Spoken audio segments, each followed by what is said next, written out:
नमस्कार। आप देख रहे हैं हमारा यूट्यूब चैनल फोक टेल्स कहानी सुनो। आज की कहानी है विध्वंस, जो मुंशी प्रेमचंद द्वारा लिखी गई है। शुरू करते हैं आज की कहानी। जिला बनारस में बीरा नाम का एक गांव है। वहां एक विधवा वृद्धा संतानहीन गौडिन रहती थी, जिसका भुनगी नाम था। उसके पास एक धुर भी जमीन न थी और न रहने का घर ही था। उसके जीवन का सहारा केवल एक पहाड़ था।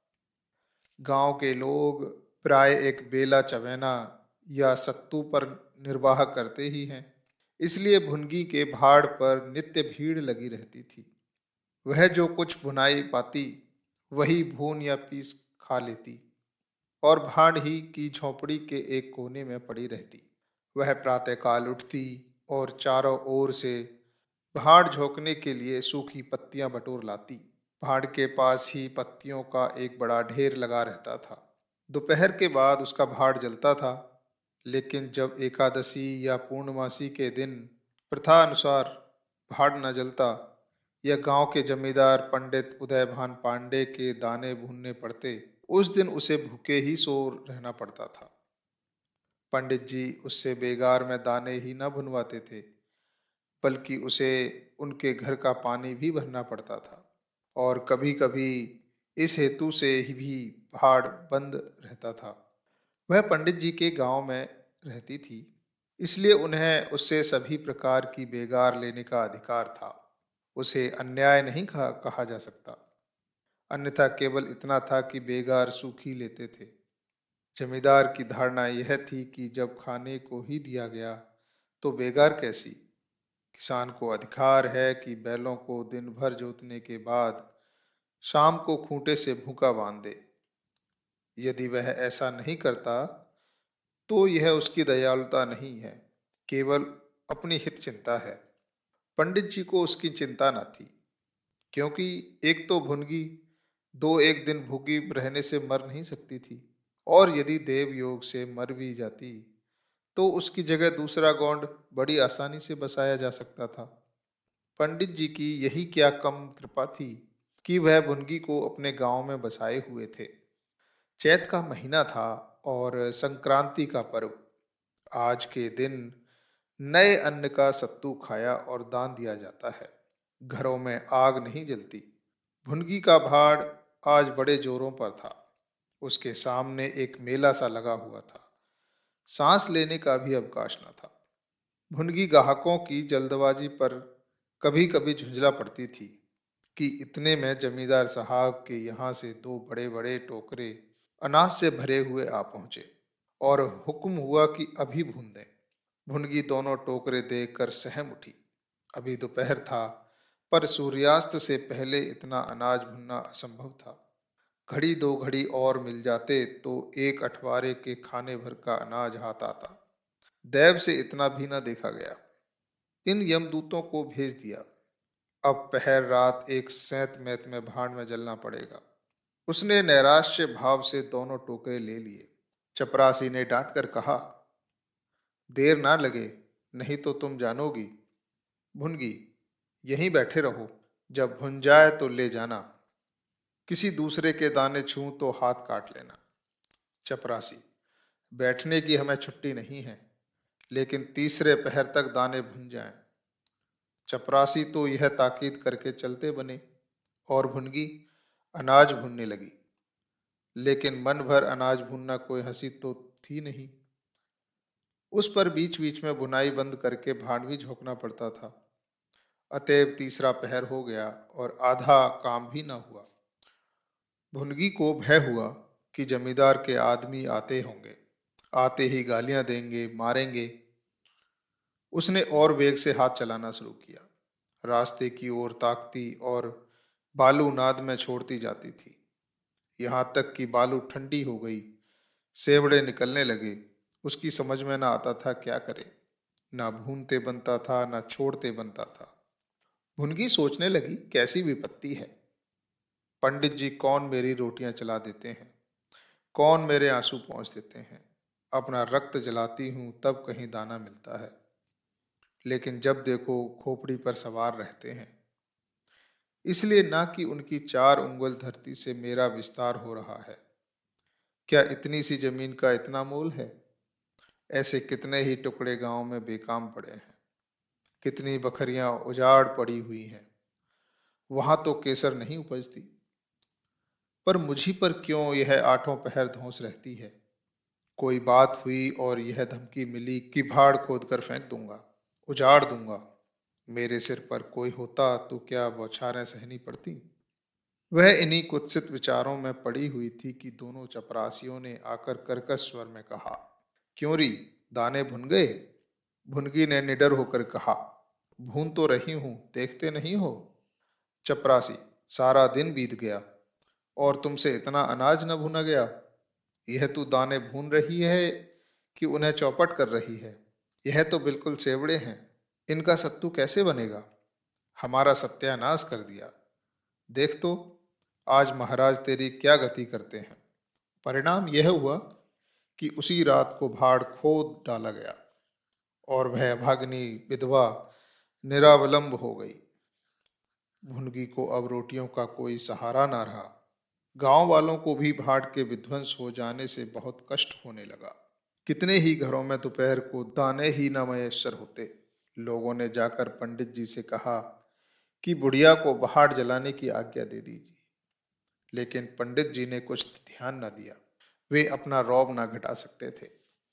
बुढ़िया से उसके कुछ शुभ चिंतकों ने अनुरोध किया कि जाकर किसी दूसरे गांव में क्यों नहीं बस जाती, लेकिन उसका हृदय इस प्रस्ताव को स्वीकार न करता। इस गांव में उसने अपने अदिन के 50 वर्ष काटे थे। यहाँ के एक एक पेड़ पत्ते से उसे प्रेम हो गया था। भुनगी ने जीवन के सुख दुख इसी गांव में भोगे थे। अब अंतिम समय वह कैसे त्याग दे, यह कल्पना ही उसे संकट में जान पड़ती थी। दूसरे गांव के सुख से यहाँ का दुख भी प्यारा था। इस प्रकार एक पूरा महीना गुजर गया। प्रातःकाल था। पंडित उदयभान अपने 2-3 चपरासियों को लिए लगान वसूल करने जा रहे थे। कारिंदों पर उन्हें विश्वास न था। पंडित उदयभान नजराने में, डांड बांध में, रसूम में वे किसी अन्य व्यक्ति को शरीक न करते थे। बुढ़िया के भाड़ की ओर ताका तो बदन में आग सी लग गई। उसका पुनरुद्धार हो रहा था। बुढ़िया बड़े वेग से उस पर मिट्टी के लौंदे रख रही थी। कदाचित उसने कुछ रात रहते ही काम में हाथ लगा दिया था और सूर्योदय से पहले ही उसे समाप्त कर देना चाहती थी। बुढ़िया को लेस मात्र भी यह शंका न थी कि मैं जमींदार के विरुद्ध कोई काम कर रही हूँ। क्रोध इतना चिरंजीवी हो सकता है, इसका समाधान भी कदाचित उसके मन में न था। एक प्रभावशाली पुरुष किसी दीन अबला से इतना कीना रख सकता है? उसे उसका ध्यान भी न था। वह स्वभावतः मानव चरित्र को इससे कहीं ऊंचा समझती थी। लेकिन हाँ, हतभागिनी, तूने धूप में ही बाल सफेद किए। सहसा उदयभान ने गरज कर कहा, किसके हुक्म से? भुनगी ने हक पकाकर देखा तो सामने जमींदार महोदय खड़े हैं। उदयभान ने फिर पूछा, किसके हुक्म से बना रही है? भुनगी डरते हुए बोली, सब लोग कहने लगे बना लो तो मैं बना रही हूं। उदयभान, मैं अभी इसे फिर खुदवा डालूंगा। यह कह उन्होंने भाड़ में एक ठोकर मारी। गीली मिट्टी सब कुछ लिए दिए बैठ गई। उदयभान ने दूसरी ठोकर नांद पर चलाई, लेकिन बुढ़िया सामने आ गई और ठोकर उसकी कमर पर पड़ी। अब भुनगी को क्रोध आया। कमर सहलाते हुए वह कुछ सहमते हुए बोली, महाराज, तुम्हें आदमी का डर नहीं है तो भगवान का तो डर होना चाहिए। मुझे इस तरह उजाड़ कर क्या पाओगे? क्या इस 4 उंगल धरती में सोना निकल आएगा? मैं तुम्हारे ही भले की कहती हूँ, दीन की हाय मत लो, मेरा रुआ दुखी मत करो। उदयभान, अब तो यहाँ फिर भाड़ ना बनाएगी? भुनगी, भाड़ ना बनाऊंगी तो खाऊंगी क्या? उदयभान, तेरे पेट का हमने ठेका ले लिया है? भुनगी, टहल तो तुम्हारी करती हूँ, खाने कहाँ जाऊं? उदयभान, गांव में रहोगी तो टहल करनी पड़ेगी। भुनगी, टहल तो तभी करूंगी जब भाट बनाऊंगी। गांव में रहने के नाते टहल नहीं कर सकती। उदयभान, तो छोड़कर निकल जा। भुनगी, क्यों छोड़कर निकल जाऊं? 12 साल खेत जोतने से आसामी काश्तकार हो जाता है। मैं तो इस झोंपड़े में बूढ़ी हो गई। मेरे सास ससुर और उसके बाप दादे इसी झोंपड़ी में रहे। अब उसे यमराज को छोड़कर और कोई मुझसे नहीं ले सकता। उदयभान, अच्छा तो अब कानून भी बघाड़ने लगी। हाथ पैर पड़ती तो चाहे मैं रहने भी देता, लेकिन अब तुझे निकालकर तभी दम लूंगा। चपरासियों से, अभी जाकर उसके पत्तियों के ढेर में आग लगा दो। देखें कैसे यह भाट बनता है। एक क्षण में हाहाकार मच गया। ज्वाला शिखर आकाश से बातें करने लगी। उसकी लपटें किसी उन्मत्त की भांति इधर उधर दौड़ने लगी। सारे गांव के लोग उस अग्नि पर्वत के चारों ओर जमा हो गए।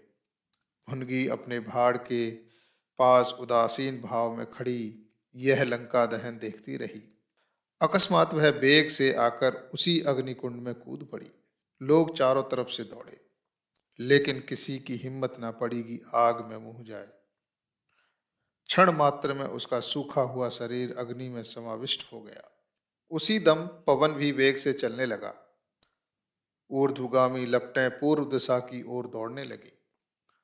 पहाड़ के समीप ही किसानों की कई झोपड़ियां थीं। वे सब उन्मत्त ज्वालाओं का ग्रास बन गईं। इस भांति प्रोत्साहित होकर लपटें और आगे बढ़ी। सामने पंडित उदयभान की बखार थी, उस पर लपटी। अब गांव में हलचल मची। आग बुझाने की तैयारियां होने लगीं, लेकिन पानी के छींटों ने आग पर तेल का काम किया। ज्वालाएं और भड़की और पंडित जी के विशाल भवन को दबोच बैठी। देखते ही देखते वह भवन उस नौका की भांति जो उन्मत्त तरंगों के बीच में झकोरे खा रही हो, अग्नि सागर में विलीन हो गया।